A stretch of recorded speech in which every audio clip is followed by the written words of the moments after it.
ಶರತ್ ಬಚ್ಚೇಗೌಡರು.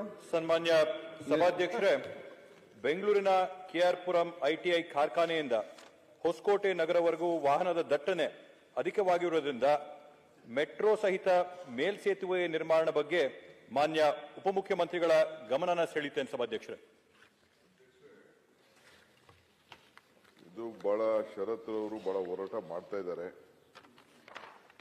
ವಿಪರೀತ ಏರಿಯಾನು ಬೆಳೀತಾ ಇದೆ. ಹೆಚ್ಚು ಕಮ್ಮಿ ಕೋಲಾರಿಂದ ಲೆಕ್ಕ ಹಾಕೊಂಡ್ರೆ ರೆಗ್ಯುಲರ್ ಟ್ರೈನ್ ಅಲ್ಲೇ ಡೈಲಿ 10,000 ಜನ ಕೆಲಸಕ್ಕೆ ಬರ್ತಾ ಇದ್ದಾರೆ ರೆಗ್ಯುಲರ್ ಟ್ರೈನ್ ಅಲ್ಲಿ. ಈ ಐಟಿ ಕಾರಿಡಾರ್ ಅದು ಸ್ವಲ್ಪ ಹೆಚ್ಚು ಕಮ್ಮಿ ಹೊಸಕೋಟೆಗೆ ಲಿಂಕ್ ಆಗ್ಬಿಟ್ಟಿದೆ. ಅವರು ಕೇಳೋದ ಅವಶ್ಯಕತೆ ಇದೆ. ನಾನು ಇದನ್ನಾಗಲೇ ಪ್ಲಾನ್ ಅಲ್ಲಿ ಸೇರಿಸಿ ಇದ್ರ ಬಗ್ಗೆ ಆಗಲೇ ಡೀಟೇಲ್ ಸರ್ವೆ ಮಾಡಿಸ್ತಾ ಇದ್ದೀನಿ.